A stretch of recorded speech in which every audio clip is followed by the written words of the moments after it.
हम लोग श्री नाम महिमा पर चर्चा कर रहे थे और नाम महिमा पर जो प्रश्न श्री दादा गुरुदेव भक्तमाली जी के पास आए, उनका कैसे उन्होंने समाधान किया, उस पे हम चर्चा कर रहे थे। तो नाम महिमा में भी हमने काफ़ी प्रश्नों का उत्तर पाया था। अब हम आगे बढ़ते हैं। तो अगला प्रश्न आया, एक प्रश्न किया गया कि Maharaj ji, kindly explain the meaning of Hare Ram महामंत्र। ये जो महामंत्र है, हरे राम राम राम हरे हरे, हरे कृष्ण कृष्ण कृष्ण हरे हरे। तो इस मंत्र का जो है आप हमें अर्थ समझाइए। अब आप इसे जो है हरे कृष्ण कृष्ण कृष्ण हरे हरे, हरे राम राम राम हरे हरे ऐसे कहें, या पहले हरे राम कहे, एक ही बात है, उसमें कोई भेद नहीं है भगवान के नाम में। तो हाँ, ये प्रश्न हुआ कि इसका क्या आशय है, इसका क्या मतलब है। महाराज जी ने बताया कि देखो, दुष्ट चित्त से स्मरण किया गया भी भगवान नाम पापों का नाश करता है।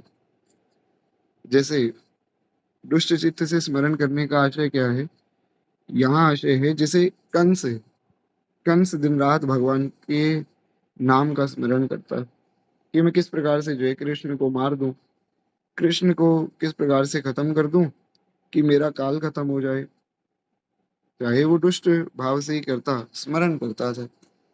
तो कहते हैं कि दुष्ट भाव से भी स्मरण किया गया नाम पापों का नाश करता है। ये भगवान नाम की महिमा है। उसी प्रकार से जैसे अनजान में स्पर्श की गई अग्नि जला देती है।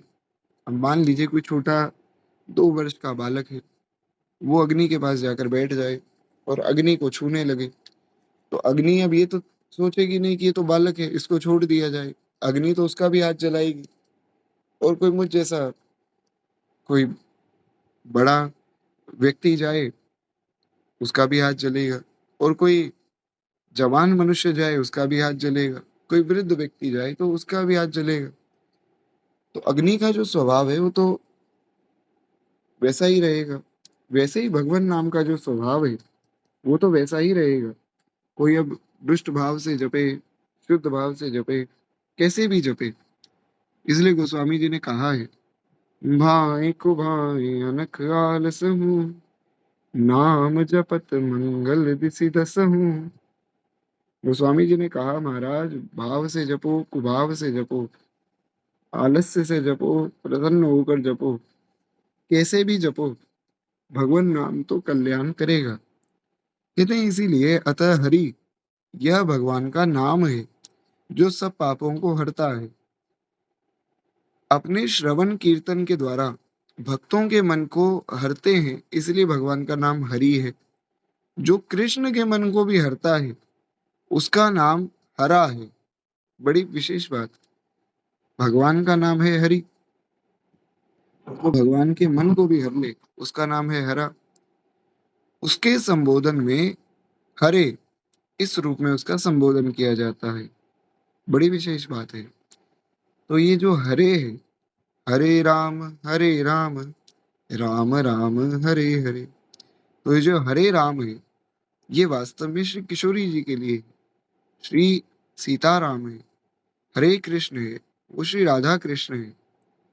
कहते हैं और अगर विस्तार किया जाए, ये तो बहुत कम विस्तार है। जब किसी को मंत्रार्थ आदि दिया जाता है ना, मंत्रार्थ क्या होता है कि एक तो मंत्र दे दिया आपको, वो तो मिल ही गया।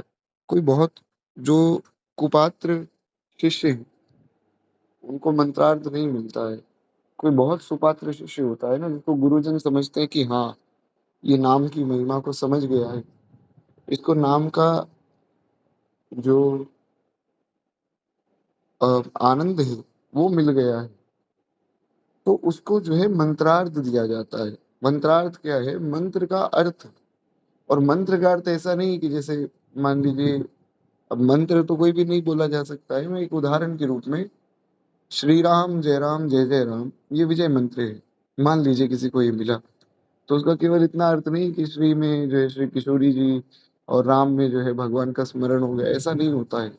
एक एक अक्षर का, एक एक शब्द का बहुत विस्तार किया जाता है और बहुत बहुत विस्तार पूर्वक जो है मंत्रार्थ दिया जाता है। जब वो मंत्रार्थ मिलता है ना, उसके बाद मंत्र प्रकाशित हो जाता है, फिर वो मंत्र के रूप में ही भगवान दिखने लग जाते हैं। मंत्रार्थ ऐसा होता है। तो खैर इसी प्रकार से श्री दादा गुरुदेव भगवान भी यहाँ बता रहे हैं। महाराज जी कहते हैं कि देखो, थोड़ा और बात को समझोगे तो कृष्ण आकर्षण करने वाला और न जो है आनंददायक है। तो भगवान का जो ये नाम है कृष्ण, इसमें जो कृष्ण है वो है आकर्षित करने वाला, जो सबको अपनी तरफ आकर्षित कर ले। इसलिए तो भाव गाया गया कि छलिया से दिल क्यों लगाया है, ये मैं जानू या वो जाने। ये बात और कोई समझ नहीं पाता है, क्यों भगवान अपनी तरफ आकर्षित कर लेते हैं। हर बात निराली है उसकी, हर बात में है एक टेढ़ापन, टेढ़े पर दिल क्यों आया है, ये मैं जानू या वो जाने। मोहन से दिल क्यों लगाया है, ये मैं जानू या वो जाने। खैर बड़ा सुंदर भाव है, इस भाव को हम यही प्रणाम करें। तो कहते हैं कि भगवान तो सबको आकर्षित करने वाले, दूसरा सबको आनंद देने वाले, ये भगवान के नाम का एक समुचित अर्थ है। कृष्ण जो आनंद दे और सबको आकर्षित करे। और यही तो बात श्री वशिष्ठ जी ने कही। दशरथ जी ने पूछा कि गुरुजी, आपने बालक का नाम राम रखा है, तो ये राम का अर्थ क्या है? जो आनंद सिंधु सुख राशि, स्वीकरते त्रैलोक सुपासी। श्री वशिष्ठ जी ने कहा कि जो आनंद की सिंधु और सुख की राशि, और जिनके सीकर ते त्रैलोक सुपासी, सीकर मात्र से त्रैलोक प्रसन्न हो जाता है, उनका नाम राम है। तो भगवान जो है आनंद देने वाले, मंगल भवन में मंगलहारी, ऐसे आनंद कंद भगवान के विषय में आगे श्री दादा गुरुदेव बताते हैं कि सबको आकृष्ट करके आनंद देने वाला नाम कृष्ण है। रा उच्चारण करने से ही पाप बाहर निकल जाते हैं, और फिर माँ उच्चारण करने से कपाट बंद हो जाते हैं। अब मान लीजिए कोई एक चोर जो है आपके घर में आया, ना करे नारायण, लेकिन एक उदाहरण स्वरूप में मान लीजिए किसी के घर में चोर आ गए। अब वो चोर आ गया, उस व्यक्ति ने क्या किया कि अपने घर के द्वार खोल दिए और चालाकी से उस चोर को घर से बाहर धक्का मार दिया और गेट बंद कर लिया। तो अब क्या पुनः वो चोर अंदर आ सकता है? जब दरवाजा ही बंद हो गया, जब कपाट ही बंद हो गए, तो पुनः उस चोर का प्रवेश कैसे होगा? उसी प्रकार रा उच्चारण जब कोई करता है तो सारे पाप बाहर निकल जाते हैं, और फिर माँ उच्चारण करता है तो गेट बंद हो जाता है। जब गेट बंद हो गया तो फिर पाप अंदर आ ही नहीं सकते। इसीलिए जो भगवान नाम जपता है वो पाप से रहित हो जाता है, उसमें पाप नहीं रह जाते। ये भगवान नाम की महिमा है महाराज। खैर कहते हैं इस प्रकार से, हरे राम, यही मंत्र, यही महामंत्र की विधि है। और अविधि,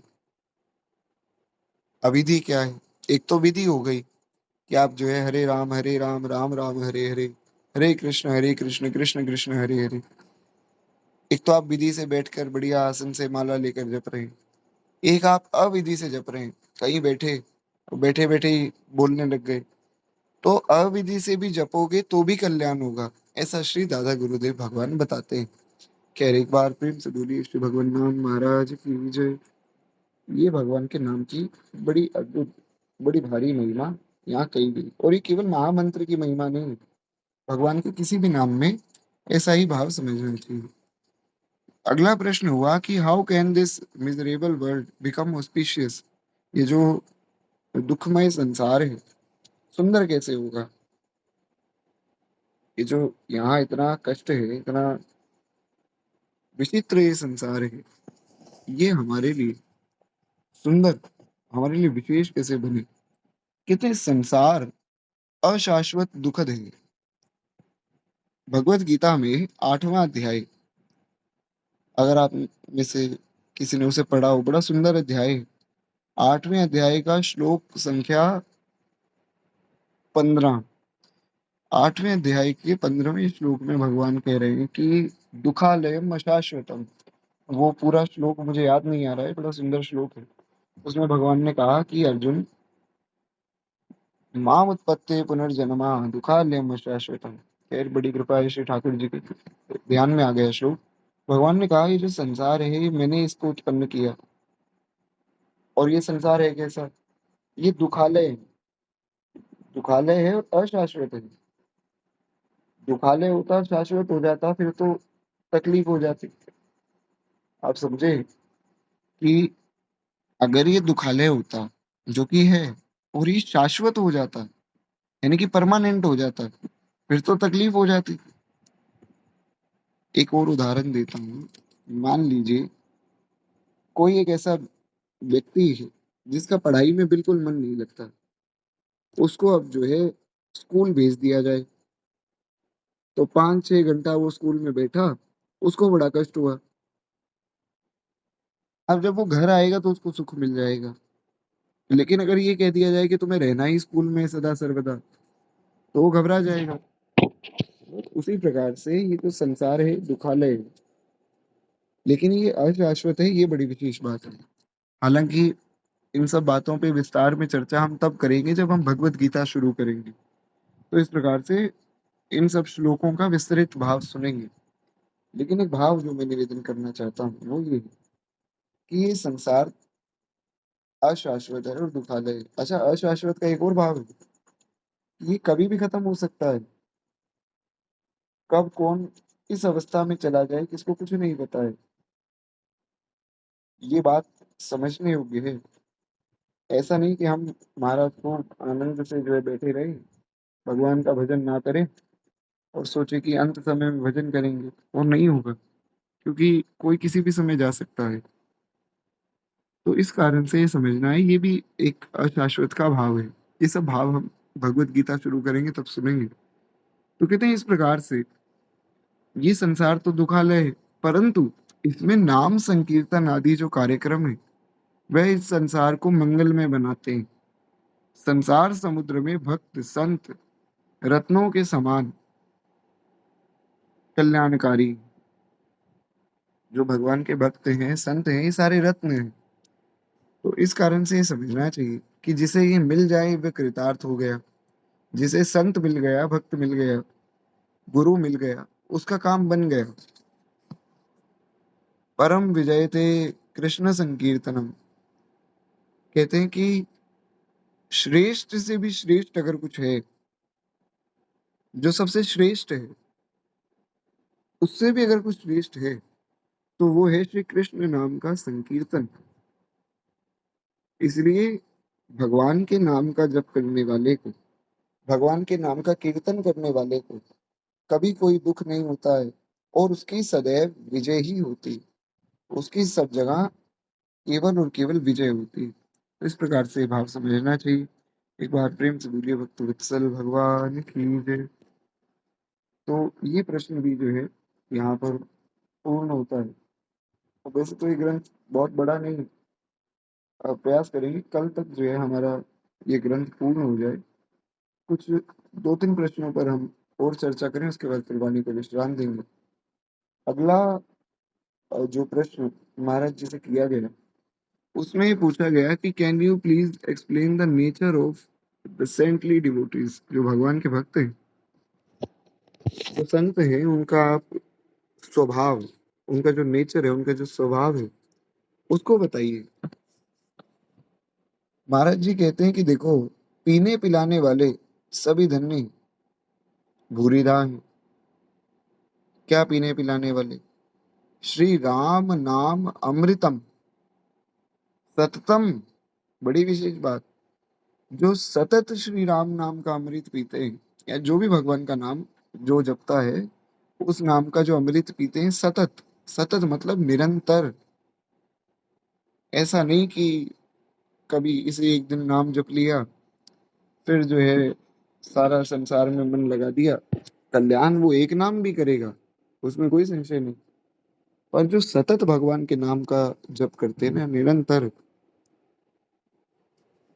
जो उस अमृत को पीते हैं, श्री राम नाम अमृतम, इसको पीने पिलाने वाले सभी धन्य हैं। सब के सब लोग धन्य, जो संकीर्तन कर रहा है, करवा रहा है, आयोजन कर रहा है, जो संकीर्तन में बैठा है, सब धन्य है महाराज। इसलिए भगवान नाम की इतनी महिमा है।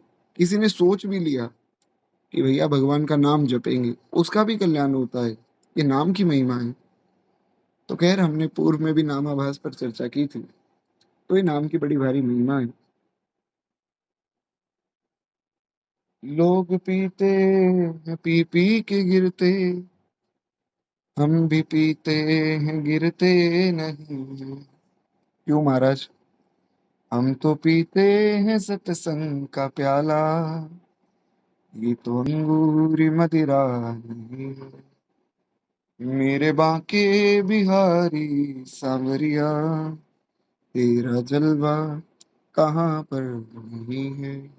बड़ा प्यारा भाव है। पीना ही है तो महाराज भगवान नाम के अमृत को पियो, क्योंकि नाम अमृत जो है वो परम आनंददायक है। इससे ज्यादा आनंद अन्यत्र कहीं नहीं मिल सकता है। तो इसलिए ये समझना चाहिए, सततम श्री नाम नाम अमृतम पानम। जो सतत श्री राम नाम अमृत का पान करते हैं, वे लोग श्रेष्ठ हैं, वे लोग धन्य हैं। तो कहते हैं महाराज, इस पे आप जो है थोड़ा और विस्तार कीजिए। तो महाराज जी ने बताया कि देखो, इसमें बड़ी बात और कोई नहीं हो सकती कि कोई भगवान का नाम जपता है। नाम में रूप में अभेद है, तो नाम दान में और कृष्ण स्वरूप का दान भी अभेद है। आप समझिए कि जो व्यक्ति नाम जप रहा है और भगवान के रूप का ध्यान कर रहा है, वो दोनों एक ही काम कर रहा है। नाम और रूप अभेद है, अभिन्न है ना, तो उसमें भेद नहीं है।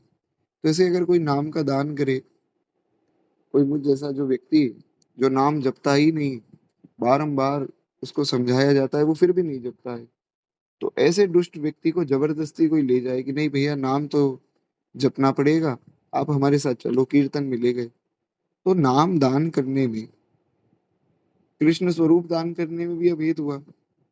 अगर कोई नाम जपवा रहा है तो वो भी एक तरह से भगवान का स्वरूप ही तो दिखा रहा है। आशा करता हूँ आप समझे होंगे मैं कहना क्या चाहता हूँ। तो इसलिए ये समझना है कि नाम दान भी कृष्ण स्वरूप का दान ही है।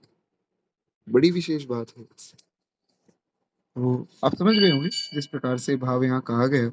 एक बार प्रेम से बोलिए भक्त वत्सल भगवान की जय। कहते हैं इससे बड़ी कोई बात नहीं है। ऐसे लोग भक्तमाल के अनुसार ब्रह्मा जी की ये प्रपंची जो सृष्टि है उससे अलग हो जाते हैं, उससे बच जाते हैं। और ये सब कृपा सृष्टि के जीव हैं। तिलक दाम पर काम को हरिदास हरि निर्मयो। कहते हैं कि हरि निर्मयो का तात्पर्य ये है कि प्रारब्धवश भवसागर में पड़े और ब्रह्मा निर्मित नहीं। यानी कि हम लोग जो आए हैं यहाँ पर, श्री स्वामी जी श्री हरिदास जी महाराज कहते हैं कि ब्रह्मा जी की जो सृष्टि है, हम उसके कारण यहाँ पर आ तो गए, हम हमारे प्रारब्ध के कारण इस सृष्टि में आ तो गए, पर इस सृष्टि से हमारा कोई संबंध नहीं है, हम इससे अलग हैं। कहते हैं कि भक्ति का जो प्रचारार्थ प्रभु ने इन्हें प्रकट किया है, भगवान ने भक्ति के लिए हमें प्रकट किया है। संतों को सृष्टि में फंसाने के लिए भगवान ने नहीं भेजा है। और ऐसा भी नहीं कि संत जो है कोई बहुत बड़े कोई पापी थे और उनका जो है शरीर का कोई प्रारब्ध रह गया था और इस कारण से वो यहाँ आ गए, ऐसा नहीं सोचना चाहिए। ये बड़ी विशेष बात है। ऐसा नहीं सोचना चाहिए कि हमारे तो महाराज गुरु जी कोई पिछले जन्म के पापी रहे होंगे, तो इस कारण से फिर वो इस जन्म में उनको जन्म लेना पड़ा, नहीं तो वो आते ही क्यों। अगर वो बहुत बड़े संत होते, महात्मा होते, तो पिछले जन्म में अपना कल्याण कर चुके होते। कहीं ना कहीं कोई पाप रहा होगा मन में, तो जन्म लेना पड़ गया। ऐसा जो सोचेगा उसका कल्याण नहीं होगा। गुरुजनों के, संत जनों के विषय में ये सोचना चाहिए कि ये हमारा कल्याण करने के लिए आए हैं। और विशेष बात बता दूं, श्री हरे राम बाबा, उन्होंने तो बड़ी विशेष बात कही कि ये गुरु है ही नहीं, जिसको तुम देख रहे हो ये मनुष्य नहीं है। आते न वह परमेश जो गुरुदेव के आकार में, रहता अंधेरा ही अंधेरा मोह का संसार में। श्री हरे राम बाबा ने अपने पद में गाया है। हमने ये सब पद जो है सुने भी थे। आप लोगों को ध्यान में होगा, ये सब पद हम पूर्व में सुन चुके हैं। तो इस प्रकार से ये बात हमें समझनी चाहिए कि महाराज गुरुजन, संत जन केवल और केवल जीव का कल्याण करने के लिए आए। उनका कोई ऐसा प्रारब्ध या कुछ ऐसा ब्रह्मा जी की बनाई सृष्टि से कोई विशेष रूप से संबंध नहीं है। तो खैर यहाँ ये सब बात श्री हरिदास जी महाराज, श्री स्वामी जी महाराज ने बताई। आगे वे बताते हैं कि देखो, जो संत हैं ये कौन है? ये भक्ति के प्रचारक हैं। ये भगवान की भक्ति का प्रचार करने के लिए संसार में आए। अब देखिए, कितने कितने लोगों का कल्याण संतों की वाणी से हो रहा है। केवल उनकी वाणी सुनने मात्र से कितने कितने लोग सुधरते हैं। कितने कितने लोग उन सब बातों को समझकर अपना कल्याण कर रहे हैं। तो ये भक्ति का प्रचार ही तो हो रहा है। तो ये समझना चाहिए कि संतों का आगमन केवल इस कारण से होता है कि भगवान की भक्ति का खूब प्रचार प्रसार इस सृष्टि में हो। जो लोग भूले भटके जीव हैं, जो मुझ जैसे पापी हैं, जो कभी नाम जप नहीं करना, कभी सत्संग नहीं करना, उनका कल्याण करने भी संत जन पधारते हैं। खैर, इस प्रकार से सारी बात यहाँ पर कही गई है। आगे एक और भाव श्री महाराज जी देते हैं। महाराज जी कहते हैं कि देखो, दूसरों को भी वे भक्ति में सराबोर करते हैं और स्वयं भी होते हैं। नाम संकीर्तन एवं जो अर्ध कुंभ के आयोजक संरक्षक धन्य हैं। जो नाम संकीर्तन करते हैं वो भी एक तरह से कुंभ का ही आयोजन कर रहे हैं। क्यों? नाम संकीर्तनम यस्य सर्व पाप प्रणाशनम। श्रीमद् भागवत महापुराण का अंतिम जो भाव है, सुखदेव जी ने पूरी भागवत सुनाकर अंत में क्या कहा? नाम संकीर्तनम यस्य सर्व पाप प्रणाशनम। तो उन्होंने ये बात समझाई कि भगवान के नाम का जो संकीर्तन है वो सर्व पापों का नाश करता है। अब जो नाम जप रहा है, जपवा रहा है, वो एक तरह से कुंभ ही लगा रहा है। वो कुंभ लगा रहा है भगवान नाम का। बस इतनी बात समझनी। अभी जैसे महाकुंभ हुआ था ना, तो महाकुंभ में बहुत से ऐसे लोग थे जो खुद तो उन्होंने स्नान किया, वो दूसरों को भी स्नान करा रहे थे। वो दूसरों के लिए सारी व्यवस्था करते और उनको स्नान कराते। तो ऐसे ही संत जन करते हैं। वो सबके लिए जो है नाम संकीर्तन की व्यवस्था करते हैं और उनको जो है नाम संकीर्तन करवाते हैं। एक बहुत अद्भुत संत हुए, उनके यहाँ का ये नियम था कि जो भी व्यक्ति भोजन पाना चाहता है उसे तीनों समय भोजन मिलेगा। बस बात इतनी है कि उसे जो है कीर्तन करना होगा। अगर आप लोगों को स्मरण में हो तो हमने प्रेम भिक्षु जी का चरित्र सुना था। तो श्री प्रेम भिक्षु जी महाराज के यहाँ ऐसा नियम था और ये कथा भी हमने सुनी थी। आशा करता हूँ आपको ध्यान में होगी। खैर, हम लोग आगे बढ़े। एक बार प्रेम से बोलिए भक्त वत्सल भगवान की जय। तो इस प्रकार से यहाँ सब बात कही गई। कबीर कृपा ते परम तत्व पद्मनाभ परचो लयो। ये एक बड़ा सुंदर जो है चप्पे है श्री भक्तमाल का। कबीर कृपा ते परम तत्व पद्मनाभ परचो लयो। कबीर दास जी महाराज की कृपा से जो पद्मनाभ जी हैं, उन्होंने परम तत्व का परिचय पाया। और ये परम तत्व क्या है? ये भगवान का नाम है। कबीर दास जी ने पद्मनाभ जी को कहा, भैया राम राम करो, कल्याण होगा। कबीर दास जी और पद्मनाभ जी की कथा आप सबको ज्ञात है। हमने बहुत बार उस पर चर्चा भी की। तो कबीर दास जी ने उन्हें नाम आराधन की ही महिमा बताई। उन्होंने नाम आराधन किया और पद्मनाभ जी महाराज बहुत श्रेष्ठ भक्त हुए। आगे उनका चरित्र आएगा भक्तमाल में, तब हम इस छप्पे को भी विस्तार में सुनेंगे। खैर, इस प्रकार से सब बात यहाँ कही गई। कहते हैं अपने इष्ट देव जिससे प्रसन्न रहे वही पुण्य है, और जिससे भगवान रुष्ट हो जावे वही पाप है। नाम संकीर्तन के प्रति हृदय में जैसी भक्ति होनी चाहिए वैसी अभी नहीं हुई। खैर, इस प्रकार से कहते हैं कि नाम में जब ऐसी प्रीति होगी तब नामी में भी भक्ति हो जाएगी। एक बड़ी विशेष बात है, जब नाम में प्रेम हो जाएगा तब नामी में प्रेम हो जाएगा। नामी कौन? नामी भगवान है। एक बार नाम में प्रेम हो जाए, भगवान में अपने आप प्रेम हो जाएगा। तो यहाँ ये सब बात कही गई है। खैर, एक बार प्रेम से बोलिए, भक्त वत्सल भगवान की जय। और ये सब होगा भगवान के भक्तों की, संतों की कृपा से। इसीलिए जो है संतों के लिए कहा गया कि संत ना होते जगत में तो जल मरता संसार। अगर संत ना होते, कोई राह दिखाने वाला भी ना होता, सब भटक जाते, सब जो है अंधकूप में गिर जाते। तो ये सब संतों की कृपा है जो हमें सही मार्ग पर ले जा रहे हैं, जिनकी वाणी हमारा कल्याण कर रही है। तो अगला प्रश्न आया कि when will भगवान bestow such a mercy on me by the restless by which my restless mind will become peaceful and happy। कि भगवान की ऐसी कृपा कब होगी मुझ पर कि जिसके द्वारा मेरा जो मन है वो शांत हो जाएगा और प्रसन्न हो जाएगा। तो कहते हैं, श्री दादा गुरुदेव भगवान बताते हैं कि देखो, भगवान की कृपा के लिए सदा तत्पर रहते हैं। भगवान तो सदा कृपा करने के लिए बड़े तैयार रहते हैं। यदि उनकी कृपा ना होती तो हम जिस प्रकार से रह रहे हैं ऐसे भी नहीं रह पाते। ये नहीं सोचना चाहिए कि अभी कृपा हुई नहीं है। बहुत कृपा हो रही है, इसीलिए हम बहुत अच्छे से रह पा रहे हैं। बहुत से ऐसे लोग हैं जो बेचारे ढंग से भोजन नहीं कर पाते हैं। बहुत से ऐसे लोग हैं जो चलने फिरने में असमर्थ हैं। हम पर तो बड़ी कृपा है महाराज। तो कहते हैं कि अनुकूल प्रतिकूल परिस्थितियों को ज्यादा ध्यान नहीं देना चाहिए। जो अनुकूल और प्रतिकूल परिस्थितियां हैं उनमें ज्यादा उलझना नहीं चाहिए कि अरे वाह, बहुत अच्छी व्यवस्था भगवान ने कर दी, खूब अनुकूल है सब परिस्थिति। बहुत प्रसन्न नहीं होना चाहिए और प्रतिकूल में बहुत परेशान नहीं होना चाहिए। कहते हैं इस संसार में सारी अनुकूलता मिलना कठिन है। संसार में सबको अनुकूलता सारी तो नहीं मिलती। आप देखिए, जिसके पास बहुत ज्यादा धन है वो सब कुछ खरीद सकता है, पर वो स्वास्थ्य नहीं खरीद सकता है। जो लोग बहुत ज्यादा धनी होते हैं, प्राय ऐसा देखा जाता है कि वे स्वास्थ्य के मामले में कमजोर होते हैं।